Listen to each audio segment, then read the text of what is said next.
Hi, I'm Dr. Ayappan Nair. I'm a shoulder surgeon, and I thought I would make this presentation to make our patients understand what are the important things um, before surgery, during surgery, and after surgery. Because a lot of patients have questions like, Doctor, what should I be careful about? What should I think about? Is there anything to worry about? So I thought I'd make a list of few questions and answers, and I'll just go through them one by one. And the first thing is the preoperative checks is before surgery, something called as prehabilitation. That is basically the physiotherapy.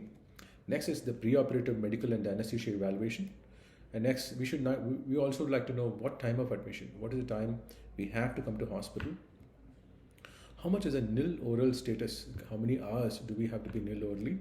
And next is what are the different types of anesthesia? So, what anesthesia are you going to be on? And next is when can I be discharged? So the patient would like to know like when can I go home? And after surgery, the important thing is we have to know what are the medications and how many days we have medications. When is the next visit? What is wound care? How should we be careful with the wounds, surgical wounds? Is there any particular precautions to be done? Do we have to keep on changing the wounds? Next is post-operative exercises. What are the exercises we have to do after shoulder surgery? And next, last is how to wear a sling. So you would be wearing a sling for some time. How long do you have to wear a sling, and what kind of sling to wear?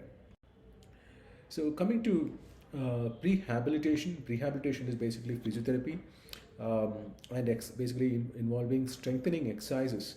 So if possible, it is ideal to do prehab because if you have enough movement in your shoulder and if you have enough strength, then your post-operative recovery is going to be very fast. In some cases, it's not possible, then it is okay, but it's always ideal to have some prehab.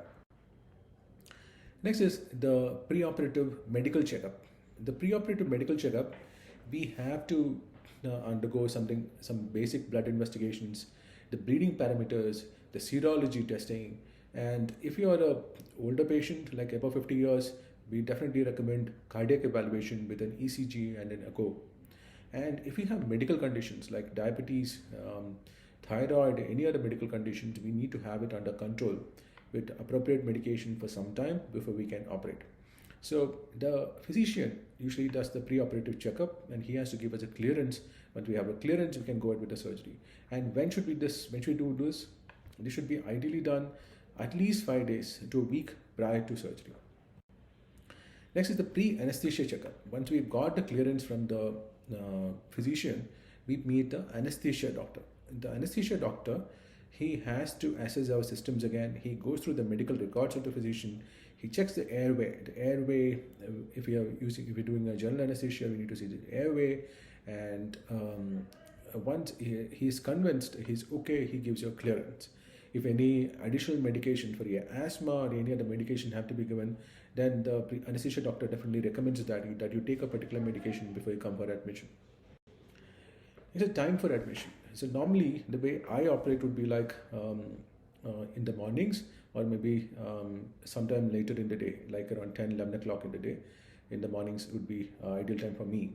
So I usually ask for patients admission early in the morning, like 5, 6 o'clock. And to come on definitely a nil oral, that is NPO. And everything will be set when the patient comes in. He goes to the desk and gets his papers and gets admitted. And then it is an automatic process. And the sisters in the ward, the nurses in the ward, they definitely help you out. The nil oral status, it is very important that before an anesthesia, whatever kind of anesthesia, you have to be nil oral at least for 6 hours. So don't take any food or water or any kind of fluids at least for 6 hours prior to your surgery. Next is the anesthesia. What are the different anesthesia given?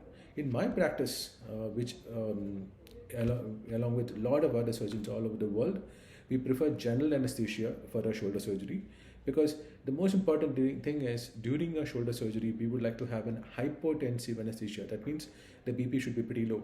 If the BP is high, then it's very difficult to operate with a scope or an arthroscope because there could be bleeding and bleeding obscures the vision and increases the operating time. So general anesthesia is the best, and we definitely sometimes operate only under a nerve block or a local anesthesia if at all the patient is not fit for a general anesthesia. For example, I had an older patient, 70 years, she had a lot of comorbidities, her one side was paralyzed, the other the other shoulder was working shoulder, and she was not fit for a general anesthesia, and I had to operate under local. But ideally, general anesthesia is the best.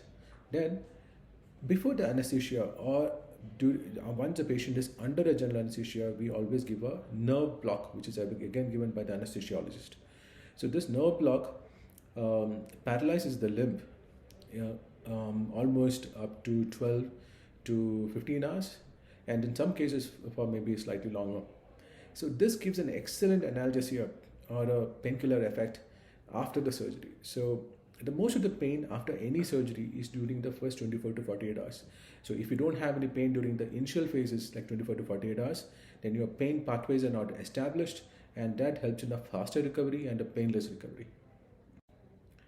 So time of discharge, normally a patient is kept in the hospital for a day, maximum 24 hours, and that means today morning admission and tomorrow morning would be the discharge. And because most of the patients are quite comfortable, so, but except in some cases where the patient is a little older, needs more help and intervention, so then we keep for a little longer. Coming to medications, so normally 5 days of medications are given, which include antibiotics and analgesics.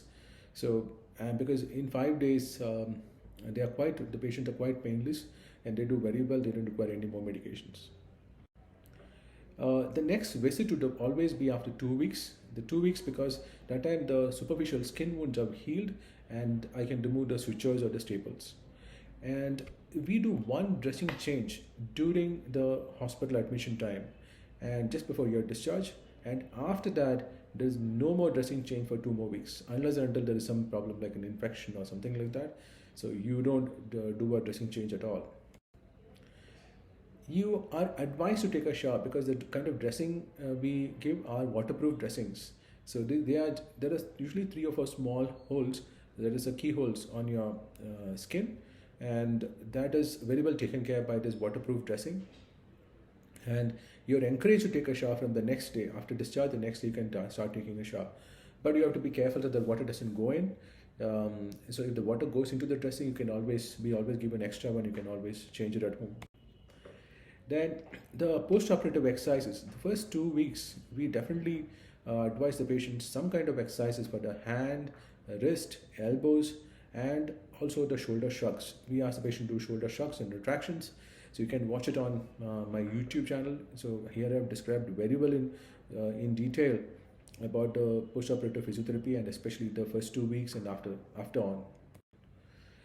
Coming to sling, a lot of patients do ask about questions about sling, what kind of sling to wear. So in my practice, even if it is a rotator cuff repair or a pancart repair, be it any surgery, shoulder surgery or shoulder replacement, I always put the patient on a sling. Sling I use is a normal, simple, broad arm sling, and I don't use the abduction sling because scientific studies have shown that there's not much of a difference if you actually do abduction sling or if you use it. So I don't use an abduction sling. Most of my patients are very comfortable with a sling. The way to wear the sling is how you wear it is very important, because it should not be neither too loose nor very tight. It should be comfortable, and the sling should be supporting the elbow quite well. So that sums up the checklist for a patient undergoing a shoulder surgery. Hope it's useful. If you have any questions, please ask. Thank you.